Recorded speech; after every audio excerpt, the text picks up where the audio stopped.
প্রথম পর্যায়ক্রমিক মূল্যায়ন বা ফার্স্ট ইউনিট টেস্টের ক্লাস 3-র আমাদের বিষয়ের প্রশ্ন একটা নতুন সংস্থা থেকে পাওয়া। প্রশ্নটা দেখে নাও, পরীক্ষার জন্য খুব ইম্পর্টেন্ট।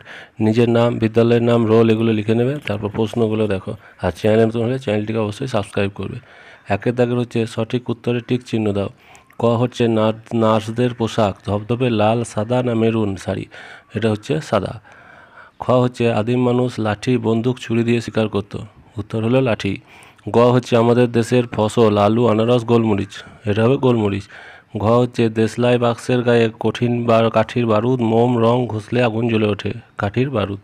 দুইয়ের দাগ হচ্ছে শূন্যস্থানে সঠিক শব্দ বসাও। ক পুলিশের খাকি রঙের পোশাক। খ হচ্ছে বনের পশু শিকার করে মাংস পাওয়া যেত? গ পাল দাদু চায়ের দোকানের জন্য মাটির ভাঁড় তৈরি করছিল?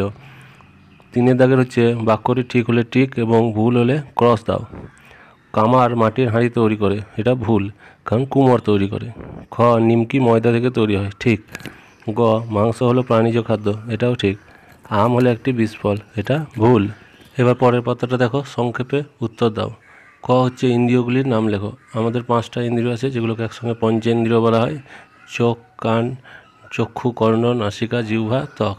এইভাবে লিখবে তোমরা। খ হচ্ছে সাঁতার কাটলে কী হয়? সাঁতার কাটলে শরীরের ব্যায়াম হয়, হজম ভালো হয়, সাঁতার কাটলে দম বাড়ে, অর্থাৎ ফুসফুস এবং হার্টেরও উপকার হয়। এছাড়া পা ও হাতের পেশি সবল হয়। ঘ হচ্ছে প্রায় মানুষের মতো খাড়া হয়ে দাঁড়ায় কোন প্রাণী? এটা হতে হবে শিম্পাঞ্জি।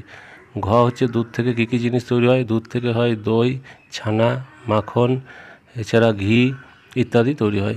ইং হচ্ছে নিম পাতার উপকারিতা লেখো। নিম পাতা আমাদের মানুষের শরীরে খুবই উপকারী। নিম পাতা খেলে শরীরে রক্ত পরিষ্কার হয়। এছাড়া ঘা বা খোস পাঁজরা এগুলো থেকে নিম পাতার গরম জলে ফুটিয়ে লাগালে সেগুলো ভালো হয় এবং অ্যান্টিসেপটিক হিসেবে কাজ করে। এছাড়া নিম পাতা স্কিনের বিভিন্ন রকম রোগের জন্য উপকারী।